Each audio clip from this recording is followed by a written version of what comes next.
des militants qui, vous le voyez, se mobilisent déjà au Texas, faute de pouvoir se rendre dans les grands meetings à cause des risques sanitaires. Ces fervents partisans de Donald Trump organisent ce qu'ils appellent des Trump Trains pour maintenir la flamme. Ce matin, ils ont aligné leur gros pick-up sur le bord de la route dans les Woodlands en allumant leur radio. Ils ont acclamé les automobilistes en agitant d'immenses drapeaux aux couleurs du président. Mais quel que soit le choix de Donald Trump ce soir, le Sénat devrait valider son choix avant l'élection. Voyez ce qu'en dit Gottfriedi. Il est docteur en philosophie et spécialiste des États-Unis.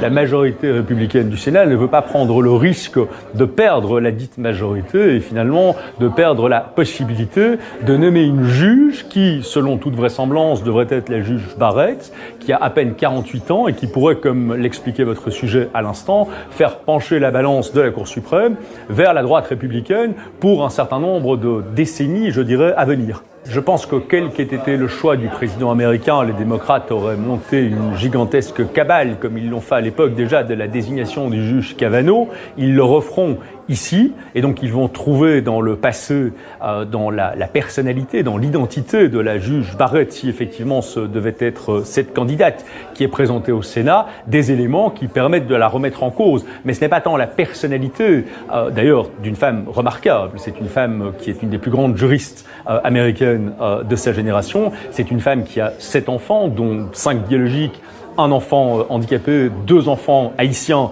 qu'elle a adoptés. Et donc, quelle qu'ait été la personnalité sur laquelle le choix du président et de la majorité du Sénat se porte, les démocrates ne le supportent pas parce qu'ils ne supportent pas de perdre le contrôle d'une institution qu'ils contrôlent peu ou prou depuis 1945, c'est-à-dire effectivement la Cour suprême.